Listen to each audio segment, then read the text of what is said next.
gudbinayno waxaa ka mid noqon doona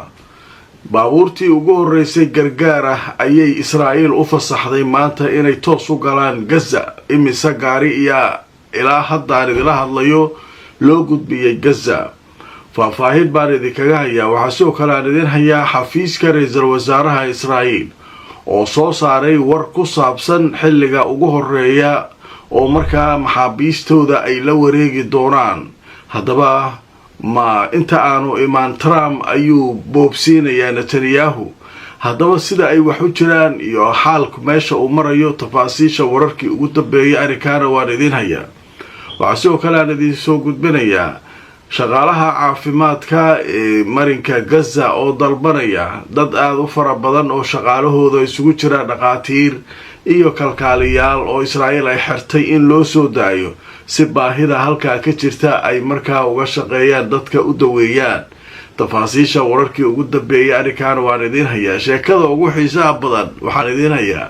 nimankii Xuuti ahaa ayaa waxay u dhaaranayaan Israa'iil waxay leeyihiin waxaad u xiisteen godadkii dhulka hoostiisa ku cararayseen maalmahan ayaan joojinay markii Gaza adigu aad xabadda ka joojiseen laakiin Lubnaana weerarteen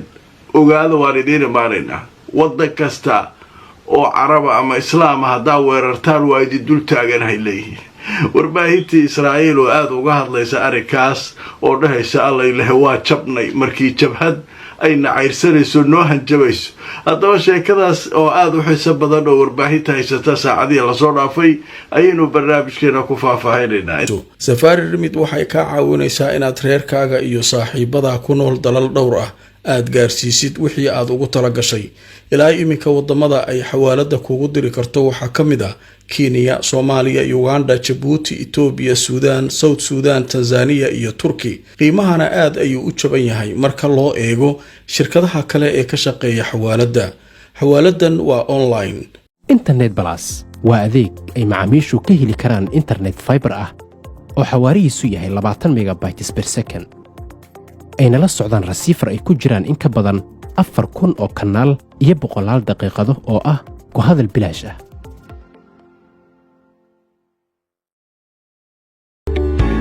dhammaan bulshada waxaa lala socodsiinayaa gaar ahaan magaalada London in xarunta dhinaca caafimaadka French and Overseas Clinic ay ku taalo meel aan ka fogeyn stationka tareenka Baker Street ee bartamaha magaalada London halka waxaa jooga dhaqaatiir kala duwan oo ka daaweynaya cudurro ay ka mid yihiin kuwa maqaarka kuwa carruurta kuwa haweenka iyo cudurrada guud dhaqaatiirta halka ka howlgashay howladaynadaba waxay diyaar u yihiin inay wixii caafimaad ay kula qabtaan ogeysiis muhiim ah waxaa lagu wargelinayaa dadka Soomaalida ee ku nool magaalada Muqdisho iyo guud ahaan Soomaaliya in la furay xarun ay ku midaysan yihiin injineero Soomaaliyeed oo dhanka dhismaha waxaana lagu magacaabaa xaruntaas Vanguard Solutions waxay ka caawinayaan hindisaha iyo naqshadaynta dhismooyinka kala duwan sida daaraha dhaadheer iyo kuwa gaagaaban kaabayaasha culus ee dhaqaalaha sida wadooyinka buundooyinka eraboorada iyo dekadaha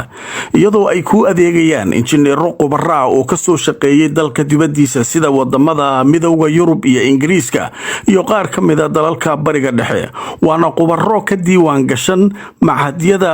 qabiirada injineerada ee dalka UK sida macadka la yiraahdo Institution of Civil Engineers oo marka la soo gaabiyo loo yaqaano ICE kuwaas oo ka gaaray heerka aqoontooda C engineering iyo waliba dib u dhiska iyo dib u dayactirka dhismooyinkii ku burburay dagaaladii sokeeye waxay sidoo kale ku ballan qaadayaan inay ka shaqeyn doonaan adeegyadaasi fadlan la xiriir telefoonada iyo emailada shaashada ku qoran si aad u hesho injineeradan takhasuska u leh dhismaha kala duwan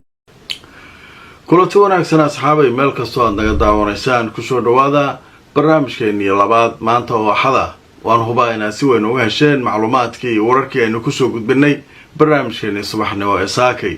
haddaba galabta barnaamijka waxaynu ku bilaabaynaa gargaarkii baabuurtii aan ka soo sheekeeyay saakay 400 oo baabuur oo Masar xaggeeda ka yimid oo dhankan Israa'iil ay markaa haysatay ma sii daysay mise waa sidee xaalkoodu maadaama dadku ay u baahan yihiin gargaar isbitaaladu aanay haysan wax adeega oo ay ku shaqeeyaan dhibaato fara badan ay halkaa ka jirtay gargaarkana aad loogu baahnaa haddaba marka wararkii ugu dambeeyay waxay sheegayaan Israa'iil inay fasaxday gargaarkii haddaba markaan idin tuso wararkii ugu dambeeyey baabuur gargaar wada ayaa la sheegay inay bilaabeen inay galaan gudaha marinka Gaza waa la fasaxay marka ilaa hadda 170 gaari ayaa gashaa la leeyahay markii hore 90 kadibna hadda waxay marayaan 170 gaari ayaa gudaha u gashay marka maalinkii sida la qorsheeyay ilaa 600 oo maartay shaaxinaada ama baabuurtan gargaarka wada ayaa loogu talagalay inay galaan dhowr meel inay ka galaan macbar kala duwan haddaba marka waxa la sheegayaa inay arintani marka ay tahay tallaabo wanaagsan oo reer Gaza ay aad u soo dhaweynayaan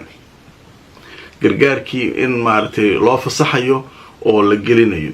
marka gargaarkan iyo hawlahan oo dhan marka Israa'iil waxa leeyahay waxa uu ku jira heshiiska ayuu qayb ka yahay in marka hawsha la qabto qaybta ugu horeysa heshiiska waxa waay in maxaabiista la sii daayo xabad joojin iyo gargaarka in la geliyo qaybahaas waa hal package waa hal group hal qayb isku xiran oo heshiiska hadda la gaaray waay kan kale cidda maamulaysa iyo hubka sida looga dhigayo iyo taasna waa qayb kale waa loo gudbi doonaa laakiin hadda qaybtan ayaa la sameeynaya waaye marka hawshaas marka halkaas maree arikaas waa arin aad runtii u fiican waaye arin wanaagsan waaye u duceeyo reer Gaza in Ilaahay uu maartay nabadda u siyaadiyo gargaarka maartay u siyaadiyo dib u dhisna ay helaan maartay guriyii ka burburay marka in meeshooda ay ku nagaadaan ayaa wax weyn ahaale nimankan waxa la rabay in la barakiciyo dhulkooda la qaato u fiirsada in la laayo in maartay maxaabiista xoog looga soo furto wuxuu dhan 2 sano Israa'iil way u shaqeey waayeen adduunka oo dhan hadduu isu tago oo inay wax ku dhimaan ay isku damcaan waxba kuma dhimi karaan ilaa Ilaahay xaqiisa inay wax kaaga yimaadaan haddii wax ku siiyaan damcaan ma ku siin karaan ilaa Ilaahay inuu ku siimaan marka xadiiskii waa ogtiin marka nimanka kanu wax kasta lagu sameeyay way soo taageen dhulkooda kama tagin hadda guriyihii oo burbursan dib ugu soo noqonayaan nin walba gurigiisa oo burbursan oo agta ka dhigsanaya teendha yar u dhisanaya meeshaana degan u leeyahay maalin waana loo dhisi doonaa dhulkeena kama baxayna taagay marka dadkaas waa dadka ugu adaga la sheegay adduunka hadda inay ugu dulqaadka badan Falastiiniyiinta inay yihiin waaya dhanka kale xafiiska ra'iisul wasaaraha Israa'iil ayaa wuxuu sheegayaa in بريتو صبحي محابيستا oo dhan la soo dayn doono warbaahinta ay war u gudbiyeen hadaba marka aan tusoo wararkii ugu dambeeyay arrinka laga qoray xukuumadda Israa'iil ayaa sheegtay inay bilaaban doonto hawlaha lagu sii deynayo maxaabiista aroorta subaxa isniinta ah ee nagu soo aadan afayeenka xukuumadda Israa'iil ayaa sheegay in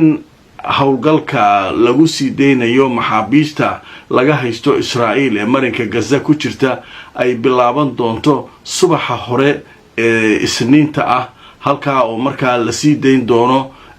hal mar in la sii daayo Israa'iil ay doonayso 20ka nool sida la leeyahay iyadoo soo kale lagu xijin doono markii 20ka la sii daayo 28 kale ee dhintay lafahooda in markaa iyana la sii deyn doono way